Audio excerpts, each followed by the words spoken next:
everyone, welcome back to another episode of Web Tech Tutorial. In today's video, I'm going to show you how to log into ING Business Bank online account.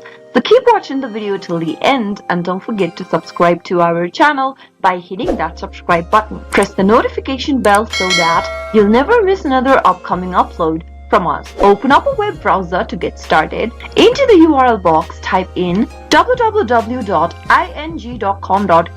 and press enter on your keyboard. You'll soon end up on the official site of ING, which looks like this. To log in and access your bank account, you can click on the login button at the top right hand corner, and then you'll end up in the login area. You need to enter your client number in the first text box that you see, and then enter the access code using these buttons below. Finally, click on the login button in order to access your account.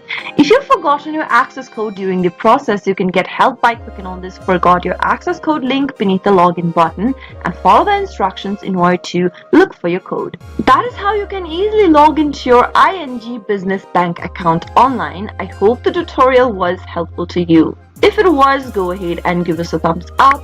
I'll soon be back with more videos like this. Thank you for watching.